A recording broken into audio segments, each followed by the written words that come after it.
Hello and welcome to the Boys Upstairs Show. This is the Week 8 NFL show. Woo!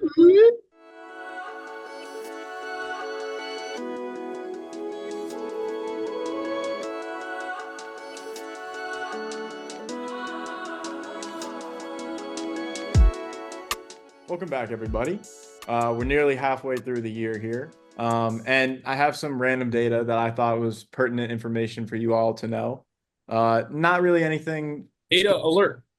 Yep, data alert. Not anything really specific with these 2 points of data, just thought that they were worth sharing. The Panthers have been an underdog in 36 of their last 37 games. The Eagles have not scored a point in the first quarter all season. But with that, we'll get into game one here.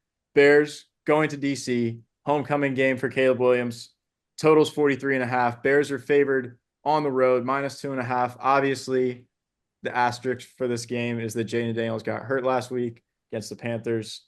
Commanders still blew out the Panthers by 40, but Jayden Daniels is currently questionable.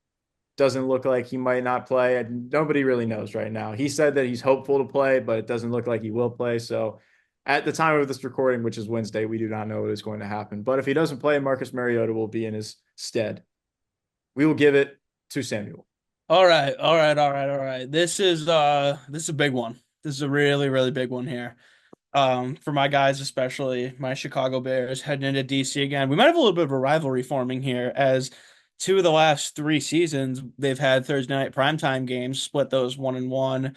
And here we are. You got the number two pick possibly facing off against each other. It's a shame Jayden got hurt last week. That would have been really fun to see, and hopefully we might still see it, having those him and Caleb go head to head on the 425 stage with Nance and Romo. That's going to be a blast on TV. Obviously, I'm taking the Bears here. I think the Bears are the better team overall. I know the Bears are the better team overall, compared to Washington's super hot start, but they haven't played against a defense that has been top 20 in the league in EPA, or estimated points added per play defensively on the side of the ball. So that's a little nugget there. The Bears are the best defense they're going to have played so far. Very talented defense, and they've got a couple guys missing. They're a little banged up. I saw Jaquan Brisker, Kyler Gordon did not practice today. They didn't play last week, and they still went to work against the Jaguar, or not last week, week before against the Jaguars. They went to work. Their guys kind of stepped into their jobs. It is the Jaguars, so you can take that with a grain of salt. But I do think this Bears D unit as a whole is very, very good. One of the best we've seen in years under Matt Eberflus. Got to give him a lot of credit for that. Offensively, I think if the Bears play an average game offensively here, they'll win, and they'll win pretty easily because the talent mismatch you've got on offense. I mean, you've got obviously Caleb, who's kind of really building up into being a very good quarterback. You got DeAndre Swift, who really caught his groove after week 3 or whatever. He's a weapon. You've got Roshan Johnson in the red zone. I can keep going on and on. Cole Kmet, DJ Moore, Keenan Allen, Rome Odunze. It's going to be a problem for the Commanders defense when the third best guy on the offense, weapon wise, that you're facing is, I don't even know, Keenan Allen or Rome Odunze, because you've got to worry about so many guys there. And I just don't think the Commanders defense has the talent, and Bears offense is historically nothing to brag about really, as like ever, but they've kind of picked it up, scoring 30 points or more in their past two games. You can talk about their schedule all you want, but hey, they scored the 30 points or more. Um, I think it'll be good. I think it'll be fun. Last year I was at the game when Justin Fields put up a 40 piece on them and DJ Moore went for 250 yards or whatever. I think if they come in with a good game plan, don't get caught up in all the outside business or whatever, come in, play the way they've been playing, not turning the football over, as Coach Eberflus said last week. You got to honor the football. You got to really respect the football and kind of take it away when you can. Every play on defense is meant to be a takeaway. Loved when he said that. That's a pretty cool thing. You don't hear many coaches talk about that much. Maybe you do, but who knows? I'm kind of rambling on here, just clamoring about the Bears, but I think it's going to be a solid watch. But if the Bears offense comes out and does kind of remotely what they've been able to do for these past couple weeks, I think they should be just fine. If Jayden plays, we might see something different from the offense, but Bears D hasn't allowed over 21 points in, I think it's been like 12 straight games or something. So it's going to be hard no matter what for the Commanders to score points here. Sorry I took so long. Bears -2.5. Let's ride. So I'm gonna give out the numbers right now. Currently, it is Wednesday night. 67% of the money is on the Commanders right now. I'm not sure 100% if JD is going to play or not. If I was Quinn, I would look at the example of RG3 and have that as a reminder of choosing whether to play him or not, and do not let this entire hype of Caleb and the number one and number two guy playing against each other rush him. Um, Now let's say this: JD is out, Mariota's in. I think the Commanders have been on a good groove. I think under Dan Quinn, I said this last week as well, and I made the pick with the Panthers. Martin's not here right now, but Martin's a doubter every single week. Last week it was at 8 points. I said they were going to crush it, and they did. Um, I just don't. I don't think the Commanders have enough talent. I think it's the coaching right now. I mean, this coaching has proven out to be. You're taking a team that has barely any type of players on defense. Dan Quinn is making them into monsters, a competing team. With that being said, I think the Bears have a great offense. I mean, one of the weaknesses of Washington is obviously the secondary. I think DJ, Keenan, Dunze are going to have put up pretty big numbers. And I think Caleb coming in here, regardless of if JD plays or not, I think he's going to perform his best. Um, with that being said, um, I'm not going to touch the money line. I'm not going to touch who's going to win, who's not. I'm going to go ahead and take the under here. I think the Bears have a great defense. I'm sure Sam already said that a couple of their guys are out, but I don't really think that matters. Last week, I mean, it was the Panthers. The reason why we put up 40 points is because of the Panthers. The Bears defense is very good. I think with Mariota, they're going to try to give B-Rob the ball a lot. But with that being said, give me Austin Eckler anytime touchdown. That's a Oh, positive play. That is, I think it's plus 132, Tommy, if you want to take a look at that. I'm looking at it right now. That's a good call because if there's been a weakness of the Bears D right now, it is some of those big rushes they've been breaking off or teams have been breaking off on them. So I I actually didn't take B-Rob. I didn't take B-Rob because he's inflated. But I think Austin Eckler is going to be incorporated a lot in this game, especially with Mariota, whether he's getting the ball thrown to him or rushing. What's the odds right now, Tommy? It's not on FanDuel yet, but I'm going to alternative betting sites. No free ads. Okay. Anyways, give me Austin Eckler. I think this game is kind of poison. If JD plays, give me the Commanders. If he doesn't play, give me the under. I don't really have that much faith in Mariota. He looked like the Heisman quarterback last week He's that he plus did. money. He's plus 250 on it. Beautiful. Hammer that. My take's not that long for this game. All the main points have been gone over by our experts here. This game really is, not what we wanted to see in terms of the quarterback matchup. So it's kind of hard to gauge how good Marcus Mariota is going to be after having a really good performance against a G League team in the Panthers. So I like it. You don't really know what you're getting from him. Caleb, obviously, all personal like bias aside, I really want him to succeed, and I'm glad that he has been succeeding a lot.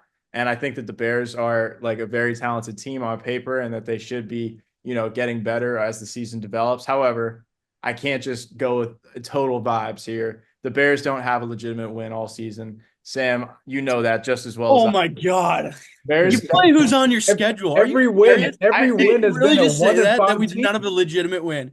No, Betrayed Every the team has shit been out a of the one and five Jaguars. team, Sam. Sam, both things can be true. You can only play who's on your schedule, and you can also not have a legitimate win. Both things can be true. The best win that you guys have against the Rams, who are not a good football team this year, and they're all hurt. So I'll just rattle them off here for you guys: Titans, Panthers, Rams, Jags. Which one of those teams are really good?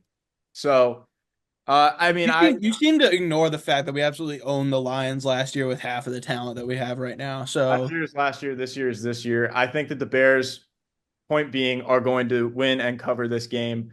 There is a little bit of bias in terms of I think that the Bears, are the better football team, but I also am a big Caleb fan, want him to do well. And if the Commanders were with their starting quarterback, this would be a much harder game to pick against the Commanders. But maybe he does play. If he does play, then I'll be excited because it'll be a good football game, and I won't be that mad that this pick doesn't hit if the Bears end up losing. But I just want to throw this in there as well. I don't have any data points to back this up, but I think the first half under 23 and a half is going to hit in this game. Feels like this game's going to be a little bit of a slow start. I could see the Commanders having 3 points at halftime, and I don't think the Bears will have 20. So I think the 23.5 under there for the first half, that'll hit as well. So Bears in first half under. Obviously, a lot's been said, so I'm just coming with some little extra data. If Jayden Daniels does play since 2000, when the number 1 and 2 picks have both been quarterbacks and they play against each other, number 1 picks are just 1 and 3, and that one win came from Bryce Young last year, which I think Tommy mentioned in our group chat earlier. And just for our viewers, this does not count Andrew Luck and Robert Griffin III because they did not actually get to play each other. Andrew Luck didn't play the Commanders till like 3-4 years into his career, and it was Colt McCoy. So besides that, the Shout number out one, Colt McCoy, open invite, Colt McCoy. absolutely open invite. But yeah, number 1 picks are 1 and 3. But I think that that number 1 pick is due, and I am gonna take the Bears here. I think regardless of who plays at quarterback, I feel like Jayden Daniels, not that he's had like anything easy, but he's kind of getting all the praise. Like you don't see that much Jayden Daniels hate. You see way more love. And Caleb has been one of the most scrutinized quarterbacks, like maybe ever. As media grows and as expectations grow every year, there's a new number 1 athlete, and they just get more and more put on them. And Caleb, because of his rough start, has been the most scrutinized quarterback this year by far. And now we've seen him get better in front of our eyes, game after game after game. And Jayden Daniels, you see, he gets praise from the beginning, and he's 4-2. He's winning his division. Uh, he hasn't really been getting hate like that unless you're like a Commanders hater. So I feel like this is the game where Caleb is like, hey, I'm here too. I had all these expectations, but I'm here to play. So regardless of who he's playing, I feel like Caleb is taking this game way more personally. And if Mariota plays, I think it's going to be an absolute fucking shit show for the Commanders. But hopefully, Jayden Daniels does play for the sake of being a football fan in a good game. But I think either way, the Bears get this done. They're top 3 in is it rushing yards allowed? I believe they're top 3 in rushing yards allowed, like in a good way, and they give up the 4th least passing yards. So, the Bears defense is absolutely insane. Their secondary is absolutely insane. And the Commanders, they're pretty middle of the pack. They're like 15 at rush yards, like 13 in pass yards. So I feel like Caleb's going to be able to take advantage of they have a very mid defense. Like it's decent. It's not like ass where you're going to be like, oh, they're about to get torn up, but they're not locking anybody down. So I feel like we've seen Caleb take advantage of some weaker defenses. I feel like if he can take the check downs, the slants, the outs, the quick like now routes, then I feel like they're going to have a really easy chance of moving the ball, like Tom Brady ball, 5-7 yard dink and dumps, let your playmakers get in space. They're also coming off a bye, getting rest and getting preparation. The Commanders were getting beat up and wasting their time playing a Pop Warner team, which cost them their star franchise quarterback. So I think the Bears take this, as you can tell from all my data. And if it's Jayden Daniels, I definitely think the over is going to hit, because even though the Bears defense is really good, we've seen Jayden Daniels against the Ravens. We've seen him play some good games at some good defenses, and it seems like he knows how to put up points about just about anybody. But even if it's Mariota, I think he'll struggle a little bit more, but I feel like they'll still find ways to put up enough points to get the over. So I'm going to take the Bears in the over.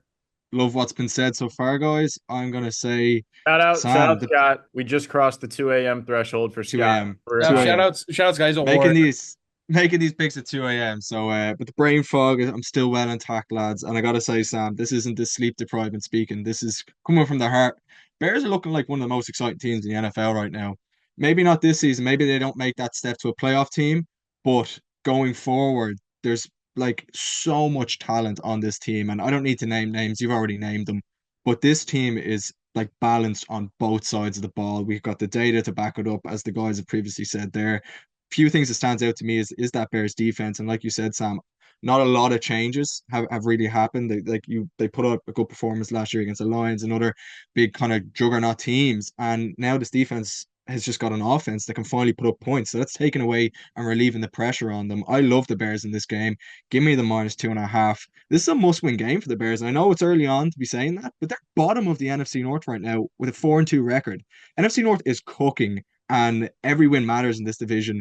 It's chaotic right now, and they've got to win this one. So again, it's early to be saying that, and this is a great game for them to go out and do it. I believe Caleb Williams is getting more comfortable week in, week out, and we do this every year. And anyone who plays fantasy will be doing this every year. You draft a quarterback, a rookie, first round, he falls off first 4 weeks. You go back to a Kirk Cousins, and then you pick him up off waivers because finally he's found his groove in the offense. And this is what's happening with the Bears. Caleb threw for 4 touchdowns last week against the Jags. Cole Kmet was doing everything. Shout out to him, 2 touchdowns, and he was doing long snap duties at the end of the game, I believe, Yeah. as an Whole emergency. whole So game. He did long whole snap. game, Yeah. just impressive. But the point being there, anyone on this Bears offense can take up that role and do it. And that's what's exciting me. And ultimately, I believe that's going to be the difference in this game is the quality of the Bears versus the Commanders. And there's too many question marks around Jayden Daniels. If he starts, is he absent? So I'm not touching the total because if it's Mariota in there, it's a completely different game altogether. So give me the Bears minus 2.5. And I like where they're at right now, Sam. I really do, and I like what this defense is doing. They're allowing about five yards per play, which is phenomenal. So shout out to the Yeah. Bears. Here's what I gotta say about my man Caleb. His last 2 games, 6 touchdowns, 1 pick, almost 100 rushing yards. He has come alive and off a bye. I don't know if you guys have already said these crazy stats I'm whipping out, but those are pretty good numbers. And like you guys said, he probably facing a backup quarterback. So that probably makes his job a lot easier. So give me the Bears. Game 2 on the slate here. Shout out Scott staying up this late solely to talk about this game. His beloved 500 team, the Dallas Cowboys, fresh off a 50-piece being put on them and then going into the bye week. Shout out also to Dak Prescott for engaging to his fiance on a golf course. Yes. Bold move. Shout out to Dak. Odd move, but glad that the happy couple is doing well and everything.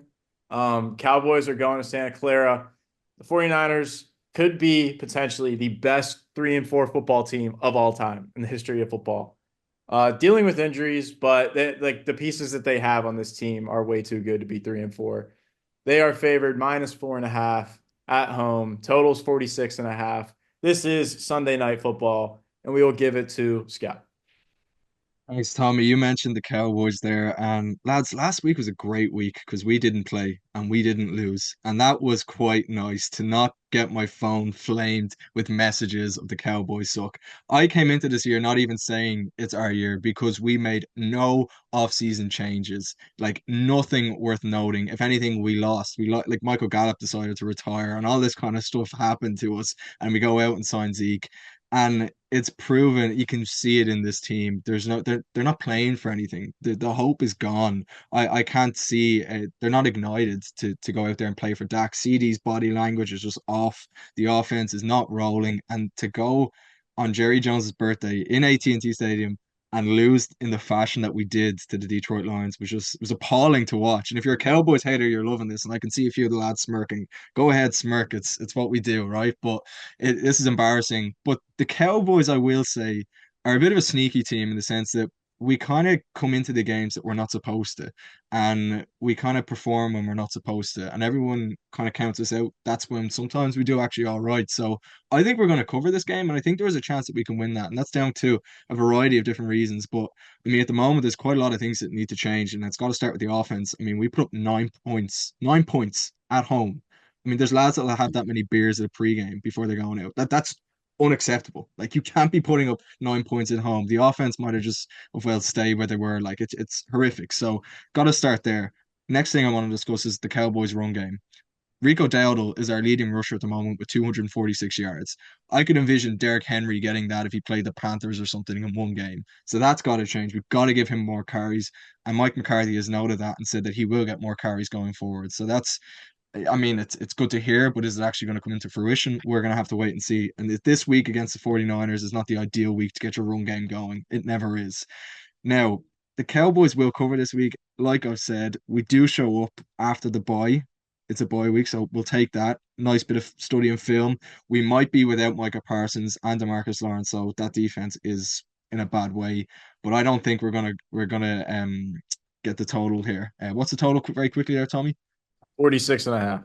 Yeah, way under that. Give me way under that for a number of reasons. We have the worst rushing defense in the NFL, and then we're the second worst in the league in putting up points per game. So we can't run the ball, we can't put up points. Now you look at that 49ers team, they're now out without Brandon Ayuk now. He's gone. Deebo Mhm. Samuel's got like all sorts of health issues at the moment. It looks like he will play, but I mean their healthiest wide receiver is a guy that got shot 3 months ago. Like that's crazy. Like the 49ers are also in disarray right now and they've got to get back on track. And I don't like either of these offenses at the moment. Brock Purdy threw 3 interceptions against the Chiefs and no touchdowns. That's not good, lads. So I'm definitely targeting the under in this game. I love it. I think the Cowboys will cover plus 4.5 for those reasons, like I've mentioned. We do, after the bye week, we do get back on track. We get the run game going. We get CD into the game, which is key. And I think those 49ers injuries are just going to be enough to keep the Cowboys in this game. If this was a full strength 49ers team with the likes of CMC and Ayuk and all those pieces going, I'd say no chance. But I think the Cowboys might have a chance in this one. So I'm not ruling them out just yet. Don't rule out Dallas just yet. But Dak's got to watch in this game because if he throws for 2 interceptions and doesn't throw any touchdowns, he's going to be matching the same amount of touchdowns he's thrown this year as interceptions, which would be 8 and 8. So we can't have more interceptions than touchdowns thrown. So that's one to look out for. But I'm rolling with Dallas, fellas. It's going to be a good watch in my eyes. I think this is the game that we go back on track. We finally get a good solid win against a good opponent. But if we lose, well, I think you could be seeing a few firings and a few changes the next day. So look, I'll hand it over to one of the boys, but that's my take. I don't necessarily enjoy picking Cowboys games because I feel like it takes a lot for me to actually go with them, as you know. And I'm not going to do it this time either. I'm taking the 49ers minus 4.5. I think that like you got to look at the fact that the 49ers, like I started with in the opener for this game, 3-4, they can't go 3-5. I really think this is one of the best teams when healthy in the NFL, if not the When best. healthy, they're not healthy though. I This know is that my they're not point, man. healthy right now per se, but they know that Christian McCaffrey might be coming back soon, maybe He even won't come next. back this week though, man. I'm talking this game Yeah, it right doesn't now. matter, Scott. The Cowboys are not a It good does football club. matter, man. You Jordan Mason in the backfield of Christian McCaffrey. I know exactly who I'd rather be Jordan tackling. Mason is better than Rico Dowdle, even though He's Rico good. Dowdle. I'm not saying he's not, but he's no CMC. So don't give me Nobody Jesus. If is. we could rewind the clock, give me Emmett Smith and Michael Irvin, then that's a different Cowboys team No, than the one right I, now. I'm just saying, like the 49ers, even without Debo, which Debo could play, like you said, he had Could, pneumonia. yeah. He was released from the hospital yesterday. Um, Hmm. all thoughts and prayers with Debo. Pneumonia is no joke, but I feel like he will play. You've got Ricky Pearsall, like you said, and you've got Juwan Jennings, which Hmm. teases a little bit of what I was going to say here. Juwan Jennings, anytime touchdown scorer, add that to my card. I like that pick a lot. He's plus 175, I think, something like that, which honestly isn't that good in terms of betting, but I think that'll happen. So I'm going to add that to my card. I've been hot also recently. I've been 6-0 in my last six picks. So, I'm taking a little bit of a risk there with Juwan Jennings, anytime touchdown scorer, but that's how confident I am in it. He also is starting for me this week in fantasy because of injuries. Um, some data here, data alert. Dak is 4-11 as a dog since 2020. So take that as, you will. He's not great as a dog. He is a dog in this game. And you can't really do much against this 49ers defense if you can't run the ball, which they can't. So I'm going with 49ers here and give me Juwan Jennings anytime touchdown scorer. I do hope that this game is entertaining just for the fact of we haven't really gotten very many entertaining Cowboys games this year, and Cowboys games make up half of the primetime games. So, yep, I'm going with 49ers. I'll I'm gonna, backpack off you there, Tommy, because I like what you were saying about the data, the analytics, the statistics. It is, and we've gone through it in some of our previous shows where we've picked the Cowboys, Dak and Dak's Cowboys, and these Cowboys of previous past 5 years or so haven't played well against good teams as underdogs. And that's just statistical. Everyone knows that. And for the past 5 years or so, this is must-see TV. This is prime time. This is the 425 window. This is Thursday night football material. Cowboys, Niners, two of the most entertaining teams in the league. I feel like that narrative has switched this year, and we're seeing two disappointing teams, almost definitely on the case of the Cowboys and 49ers, 100%. They're 3-4 3-4 through 7 games. And it's tough because you said earlier that the Niners might be the best 3 and 4 team of all time. Well, you got to sit here and think at the same time, how long do these windows last? Are we just so conditioned to these Niners being so good with Kyle Shanahan? They can do no wrong and their scheming is so good. They always have a good defense. Or is their window kind of closing up on them and they're just not the team they once were? Maybe last year was their last shot at being a Super Bowl winning team. You never know. And with all these injuries, and whatever, this league can things can happen so quickly. Windows open and close right away. Not to go to my boys, but you saw it with the Bears in 2018. They were a juggernaut that year, and then all of a sudden they went back into a wild card and then went into a rebuild 2 years later. So you honestly never know. And I do agree with Scott going way under. I'm going to take a first half under here. I'll go first half under 24 and a half. I don't think this game starts off too fast necessarily. And I really, after talking to myself about this, I wanted to change my pick so badly. I really did to the Cowboys, but I had the Niners written down. And with the historically bad week, it might have been one of my worst weeks picking on this show ever last week.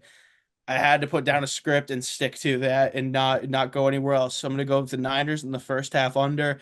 Like Scott said, the Cowboys rushing defense has been horrible, and with the Niners having these injuries, especially at receiver, if they're passing or they're catching weapons and whatnot, they're going to lean on the run game heavily. You're going to see a lot of George Kittle. You're going to see a lot of George Mason. You might even see some of their 2 and 3 backs. But I think it's going to be a quick one. Clock's going to be moving a lot, and as I get older and watch more football, an over under can be affected a lot by if you're throwing the ball or passing the ball, because you saw it the other night with the Bucks when they were just or yeah Monday night when they were running the ball those first 2 drives. The first quarter went by in a snap. I think the Ravens got 1 drive in the first quarter, but that's not neither here nor there. um like I said, Niners defense is always pretty good. Cowboys offense, they've been having a hard time figuring things out. Like you said, they're a big play team a lot of the time.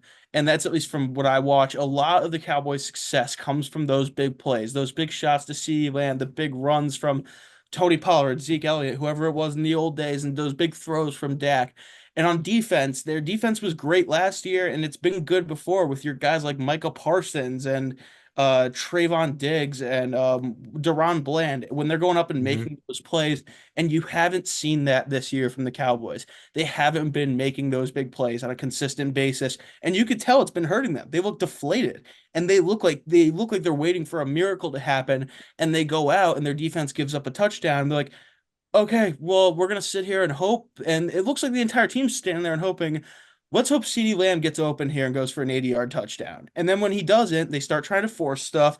Dak starts throwing picks, things get sloppy. And I think the time to correct this is not playing in San Francisco in prime time. I think that's going to be a tough way to get back on track and start to figure your team out again. I do think if they use that, it'll kind of use 2 backs, start to run the football a little bit better, open up the receiver game a little more. And like I said, stop hoping for and just sitting there and praying for those big 50, 60-yard catches and kind of just have a little bit of a structured offense, which I know the Cowboys haven't had like last year. I mean, they were historically good on offense in the regular season. I'm going on a little long here, but like I said, it's You know the and difference there, Sam? We had Dan Quinn. yeah, We're feeling the that is loss of true. Dan You Quinn, and credit to the Commanders. And I know Mo mentioned it earlier, but geez, I tell you, as a Cowboys fan, like we took him for granted because he yeah, transformed our defense and he made us what it was. And now that he's finally gone, we're feeling that and gap it and that hole comes with it his comes departure. full circle too, like the Yeah. Commanders game, like Mo was talking about with Dan Quinn, and it's a lot of respect to Dan Quinn, Salisbury alum. We went to the same school for college. Love that. Love Dan Quinn. Always will. Last year, the Cowboys, they had those, like I said, those talented guys on offense, and they would make those big plays. And it wasn't always their schemes weren't always the best and everything, but Dan Quinn had those guys ready to make a play every single time they touched the field, every snap that was on. And he's doing the same thing with the Commanders defense right now. I can name one guy on the Commanders defense. It's Jonathan Allen, and I think he's still there. But Cam they're Curl, all, Cam Curl still there?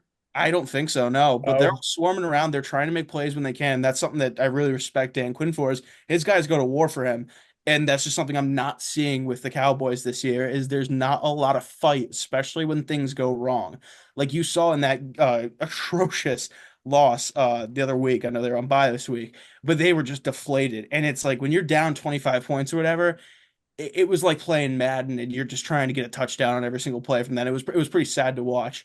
But end of the day, like I said, I just don't think the game you're going to get back on track is against a team like the Niners at home. But at the same time, who knows? The Niners may not be what the Niners used to be anymore. So I think it'll be interesting. I don't expect a lot of points. First half under, and I'm just gonna go with the Niners because that's what I had written down. So sorry, Scott, because you pumped up my guys. But yeah, on we go. All right. I'm gonna say what Sam and Tommy did not say and wanted to say. The Cowboys are a dog shit team franchise. Hey, oh, easy, They easy, are. right? Go on. Take a day They off. are. Take a They're day off. horrible. They got exposed 2 weeks ago. Thank God. Like you said, Scott. One of my other buddies, he was like, you know what? I'm happy, and I was like, why are you happy? He texted me on something. He's like, we don't play this week, so I don't get to be sad this week. Uh, I think teams have figured out the way to beat the Cowboys. Um, Lock up CD and you win the fucking game. Lock up CD and you win the game. The Cowboys don't have anybody. They have nobody. And this weekend, you're telling me they're going to go into San Francisco and beat the 49ers? Yeah, I get Ayuk's not playing, but he had one game. He had one They can good game. cover. They don't necessarily need to beat them, but they can cover. I think they're going to smack Good them by point. Four more and a than half two could be a lot of touchdowns. points. I think they're going to 1.5. smack them by more than two scores. Um, give me the 49ers. It's a bad culture team. Yes, Scott. I pray for you guys that you guys have a good team next year so the Commanders have some type of competition. Oh wow, we're getting to Oh, that you point didn't already. drop that. You Five and didn't two, drop and you that, think lads. you've got the throne? Oh Jeez. man, Wow. Wow. Big talk. Big talk. wow. Scott, let me back you up here because to maybe not everyone's knowledge, I had the Cowboys going to the Super Bowl. Yeah, boy, And Sean. Let her I roll, have man. to I have to back that somehow. So I'm hoping they get the train going eventually. So it was just Dak's birthday, or he got engaged. He's feeling good. Maybe that'll do something. I don't know, but I'll take the Cowboys. That's it, Sean. I hate Before you doing go, is that a Jacoby Brissett jersey? nah, it's Oh, you got the Drake May jersey already. Maybe. something like that. I seen enough from him. I seen enough to know that he's the guy.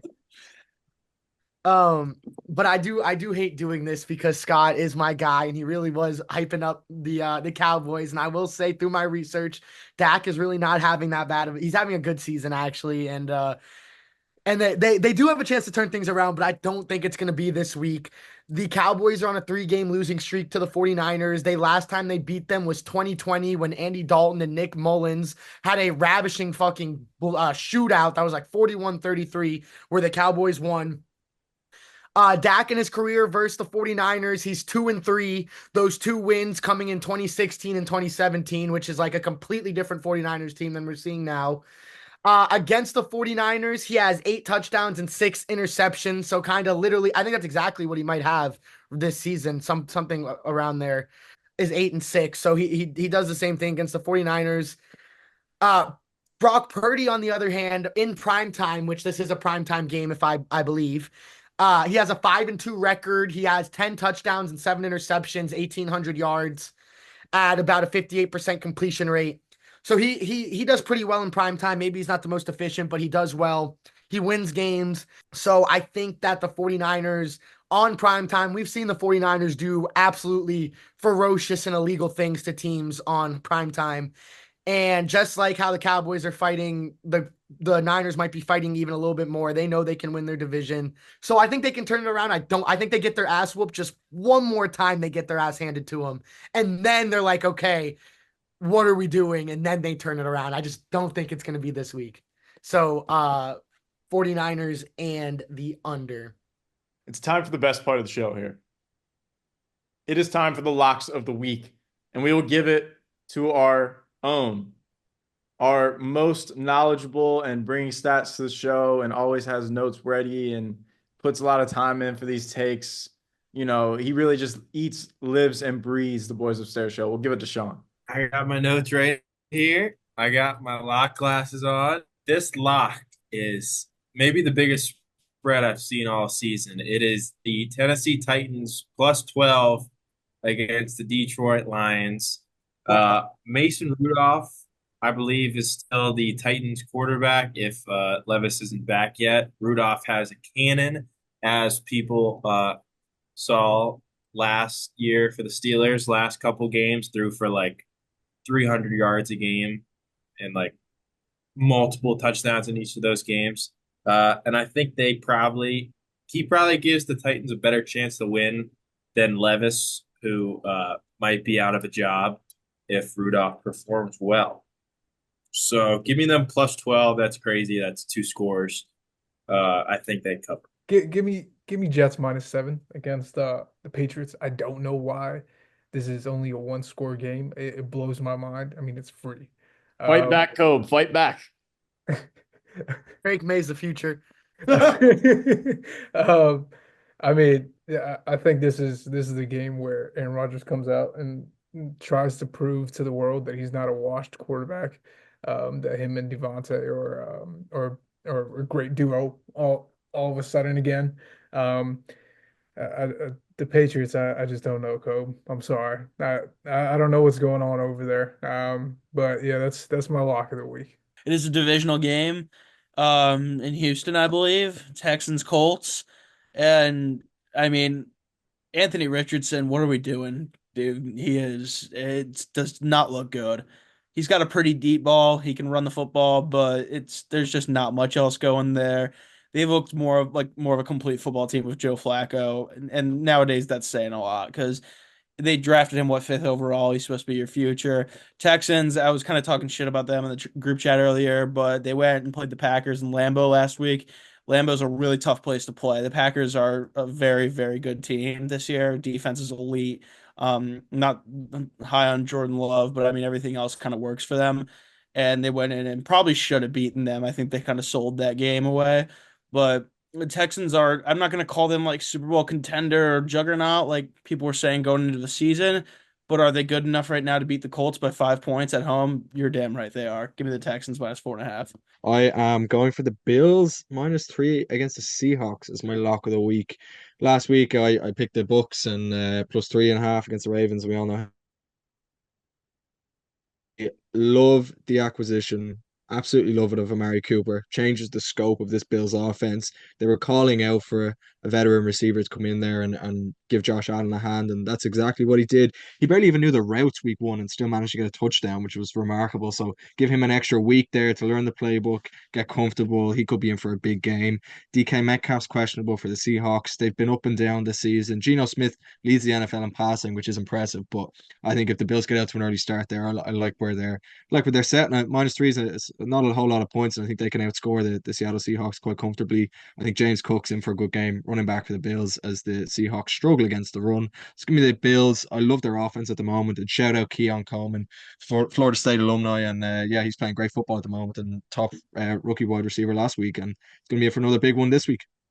Not the easiest slate to find a lock on this week. There were a few that caught my eye, but that just absorbing data. Like I was tempted to take Texans in that game, and I'm like, this seems like a little bit lower than it should be. Then I saw that stat about they don't play great in Indianapolis. Um, so I went with this game. The Carolina Panthers. I said it earlier before the show started. If there was relegation in the NFL, they would have been relegated 3 times already the last 3 years. Um, Carolina Panthers are going to Denver. Broncos are favored -9.5. Bo Nix is a 9.5 point favorite in this game. And I think that the Carolina Panthers have this game circled as one of the games this year that they have a legitimate shot to possibly win. And there aren't a lot of those. As I said earlier in the show, they've been an underdog in 36 of their last 37 football contests. I'm not going to put my money or my reputation on the line here by betting on the Carolina Panthers. Definitely not to win and even to cover 9.5. What I am going to do is take the under 41.5 here. I think 41.5. I would not expect this game to be in the 40s. I was assuming that the Panthers Broncos matchup would be 36.5 range. So I feel like this game, the Panthers are going to fight.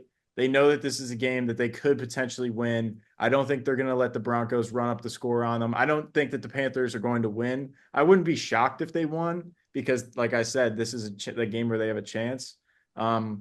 This could be Andy Dalton's game, last game starting. They're not really getting anything much more than they were getting with Bryce Young as him as the quarterback. So why not go back? I just feel like 41.5 will not be scored in this game. I see it like a 20-13 type game. So yeah, I'm going under 41.5 here. And I don't think either of these teams are very good. I don't think either of these teams have very good offenses. So I like under 41.5 for the Panthers and Broncos. This team has been getting a lot of hate in the chat just because some people are not a big fan of this team. But I am taking my lock of the week as the Packers -4. Ugh. Um, they're -4. The game's in Jacksonville, which means they'd be about a touchdown favorite if the game was in Green Bay. Just some stats. Why is this spread so low, Kobe? Why do you think the spread is so low? I think because Jacksonville just won their Super Bowl in London against the Patriots, so I think they're like, oh, Jacksonville just scored like 33. They're not that bad anymore, which is not the case. I think they just played just how like we were talking about Mariota just tore up the fucking Panthers, like Trevor Lawrence just tore up the Patriots. Like, congratulations. So did Aaron Rodgers, and then he's thrown like 3 picks in every other game he's played this year. Even Gino tore us up. Like anybody we go against is going to give it to us. It's nothing. I don't know why the spread is so low, but just some data. Jordan Love has thrown 15 touchdowns this year. That's good enough for tied for second. Let's not forget that he's played 5 games compared to everybody else's 6, 7 games. Tied for second in the NFL with 15 touchdowns. He's lower on the list as yards as normal. He's 18th in the league in yards because, he missed 2 games. How many picks? He has, I think he 8. does have 8 interceptions. Holy shit. Yeah. But, I mean, he's a playmaker. He's a Typical Bears fan. Yeah, Yeah. he's a gun. I mean, he does have more yards than Kyler Murray, Caleb Williams, Jalen Hurts, Justin Herbert, Justin Fields, Anthony Richardson's been beat up. Any Patriots quarterback combined, and you can throw in any previous quarterback Patriots have ever had besides Tom Brady, and he has more yards than them too. So, he's been playing a pretty good year for missing 2 games. When he plays, they're a good team. Josh Jacobs is 4th in rushing yards for absolutely zero reason at all. Jayden Reed is top 15 in receiving yards. When Jordan Love's playing, that offense is clicking, and the Jaguars defense has not been good this year. I mean, anything about them hasn't been good, but definitely not their defense.